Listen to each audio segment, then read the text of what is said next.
This is so dope for me because this represents the time and era where we are. So one of the things you saw, and that was one billionaire hedge fund, another one had 12 billion, one had 29 billion, and I always say this on my page, they call us dumb money. And they call us that for a reason because they don't feel like we smart enough to truly play this game. And any time you outthink them, they switch it up a little bit. They switch it up a little bit. I think the show is out right now, but I think it comes out everywhere September 29th.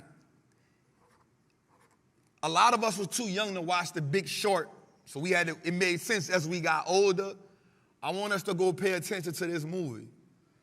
And the reason why I want us to pay attention to this movie when it come out is because this shows you truly how the everyday person can truly win at this game.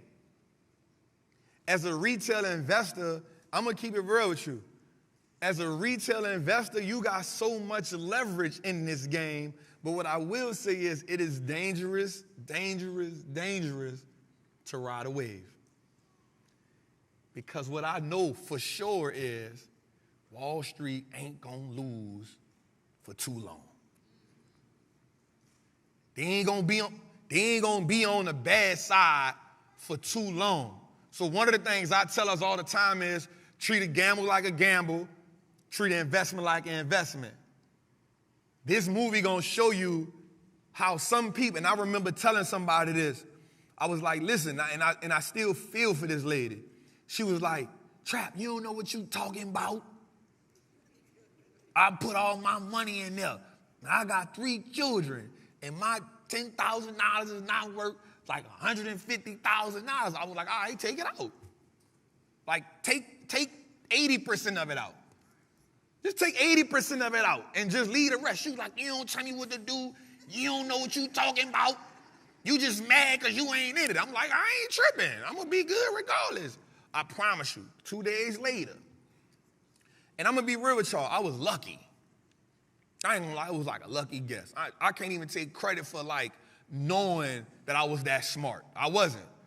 I was like, all right, this thing done went from $5, $10 to $400. Like, there's no way it's going to just keep running. So I was like, all right, let me put these puts in right quick. And I never forget that I spent $5,000. That $5,000 turns to $37,000 in 2 days. Now, watch this. I put it on Instagram. And I ain't going to lie. This one I understood. They would love you one day and they would hate you the next day. Then people was like, Trap, you down bad. I was like, what I did? You betting against our money. I said, my little $5,000 ain't did nothing. What you talking about? But the lady, she lost it all back. You lost it all back.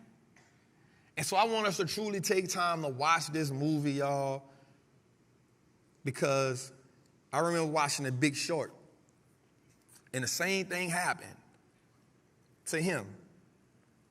Wall Street will squeeze you as long as they can because they got more money. And they write the rules. And the big dogs never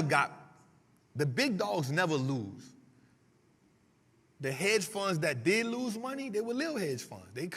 That really went like 3 hedge funds went bankrupt. But the big dogs, they squeezed them. And then what you saw, it went from 4, and it's just. And then after a while, after they got their money back, they were like, all right, we good. So I want you to understand something, 2 things before we get into tonight. One, I want you to treat a gamble like a gamble, treat an investment like an investment. Don't make the gamble no more than 1% of your portfolio.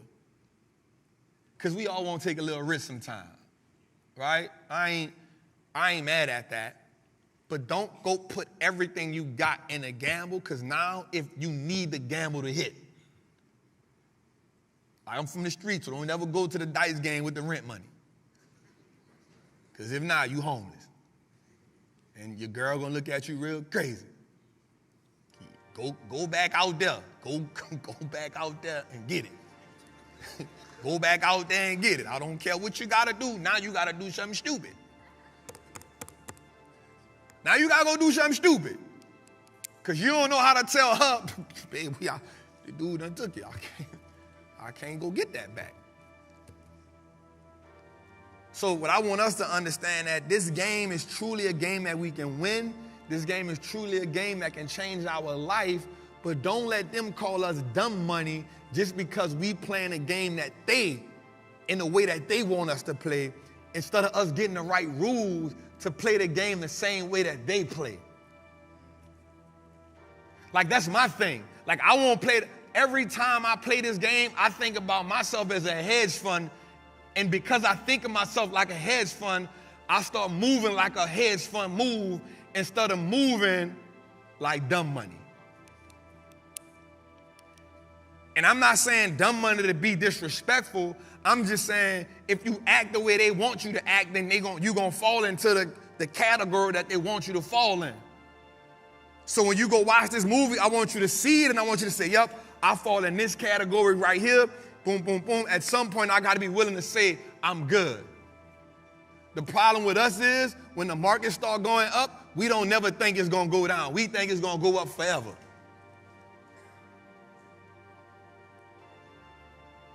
And so once we do that and once we understand that, we can play this game the way it's supposed to be played. All right, let's move on. I just want to say that right quick, y'all. I just want to say that.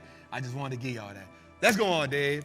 What's good, trappers, man? It's your boy, the Wall Street Trapper. Right now, I want to invite you to an amazing experience full of value. That is my community, Trappers Anonymous. It's 100% the greatest fundamental investing community on the market. Listen, your portfolio should be a masterpiece. And the only way we get you there is if we help you to learn how to invest with confidence. Now listen, I get it. Like, you don't know a lot about stocks, or maybe you've heard people say how much money they lost in stocks, but I can guarantee you, one, because they weren't in the community, and two, they lack the information. Our goal in Trappers Anonymous is to help you, really to hold your hand on the journey to becoming a confident investor, learning how to navigate through the different events that the stock market goes through to take you from panic to encouragement. There's no better time than now. This is an opportunity only for those who are willing to be on the journey. So listen, man, click the link below. Come join me in Trappers Anonymous, man. I will see you in one of our many classes, whether it's Moat Monday, whether it's the 2-hour class we do on Sunday, or whether it's just a book club. Everything is geared toward making you a better investor so you can triple your net worth and turn your last name to an asset. It's your boy, Wall Street Trapper. See you in the trap. So we already knew that August and September were the worst 2 months, right? We knew that August was down 1.5%, and then we do know that going into September right now, we've now broke 4,200 since the first time since June, all right? Now, what we also know is that September is the what? Worst month. I've been preaching that for about 2 years now. But then some new information I found out maybe a couple weeks ago was that the week after quad winching is the worst week in the market. All right, so that's what I want us to do moving forward is I want us to put that in our notes. Why? Because history may not always repeat itself, but it's going to do what? Rhyme. Right? So here's what we do know. The last 4 Septembers have been identical. That's what I do want us to know. The last 4 Septembers have been exactly identical as far as the L that we've taken. Now, here's perspective for us. October, and we're going to talk about this tonight, but October is not always a bounce back month. So here's what I learned. Damn, we're going to talk about it tonight, but I be telling y'all I don't need the slides. The slides be for y'all, not me. So here's what we do know. The crash of '87 was in October. Financial crisis, 2008, started in October. In 1929, we're all in October. In case you didn't know, I just told you. Those are the three worst crashes that we've represented in America. The crash of 1929, the crash of 1987, and the 2008 financial crash were all in October. Can I get another ink pen? Now, here's what I want us to know. Because of that, so Wall Street is this tricky place that holds on to these traditions, right? And even though the traditions really don't even much matter all the time, they still hold on to them, and because they hold on to them, people start operating in a capacity like it's about to happen again. Does that make sense? That make sense? All right, cool. So here's what I want us to know. I want us to now start thinking like fund managers. I want us to think like that. I want us to put our fund manager cap on, right? So here's how I want you to think. And here's my philosophy. I was talking to my guy, I don't know if he in here that night, my guy Peter. Me and Peter was talking. I always talk to Pete. And I was like, Pete. I was like, bro, why did, so I could talk to Peter like this and he don't feel no kind of way. I was like, Pete, man, why these white people be tripping like that, bro? He be like, man, Wall Street looks like us now. I be like, dang, what you talking about, Pete? And so Pete, and I'm not gonna take credit for this. I love talking to people that understands the history of the game. And I actually thought Pete was here because I wanted him to talk about this for a second. But the history of the game is this. He was like, Trap, I want you to put yourself in a hedge fund position, and I want you to ask yourself this. And so I told Pete, I said, man, I think we can hit 4,200, Pete, by the end of the year. I said, if we can hit 4,200 on the S&P, I think that's kind of like a danger zone to finish the year out, because I think we'll go sideways. We may get a bump in November, and then this December rally not it, because I always pay attention to what are the catalysts to drive the market. We always got to understand that. And so when I write down a catalyst, I say, okay, there's a deep recession fear. There's a government lockdown fear. And then there's an interest rate fear. These things don't help. And then when I look at what can drive the market up, I'm like, I don't see nothing, right? So I think it's going to be a tricky time for us between now and then. And so I asked Pete, I said, this week going to mean a lot to us, Pete, because if the market finishes this week low, then I'm going to be pessimistic on the outline of the rest of the year. If the market finishes high, I'll be optimistic. So Pete told me about this thing that I didn't know about. So there's this Jewish holiday, Rosh Hashanah. I think that's the name of it. And Pete said there's an old saying on Wall Street where you sell on Rosh Hashanah and you buy on whatever I wish Pete could say it. There you go. I don't know it. But that's it. So he was like, I'm like, damn, Pete, so what is that? So he was like, the Rosh Hashanah, I think if I'm saying this correct, is the beginning of the Jewish New Year. Am I correct? All right, it's the beginning of the Jewish New Year. And so I immediately told myself, who runs Wall Street? Now listen to me. Don't y'all say it.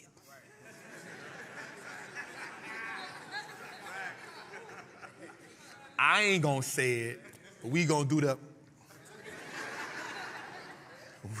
We know what that means.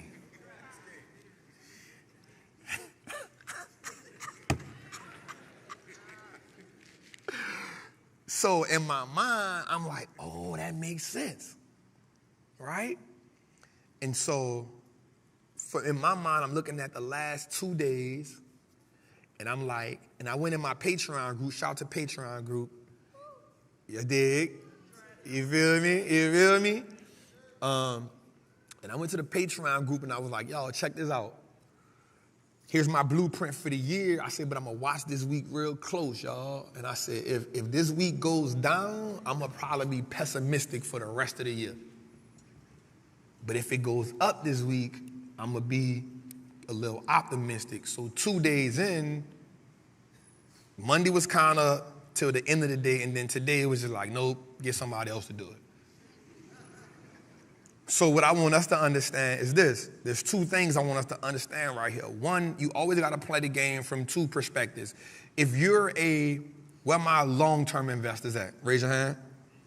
All right, cool. For my long-term investors, this is a perfect opportunity for you. Because watch this. I think we got a slide for it. If not, I think I got my, I don't know where my phone at. But the technology sector is down this month alone 4%. The market itself is down. There we go. The S&P is down, I want to say 6%. No, the technology sector is down 6%. The S&P is down 4%. And I told us maybe 5 episodes ago, or maybe in the beginning of August, I said 3 times a year we get a pullback between what? 5% and 10%. Well, between August and September, we've gotten that.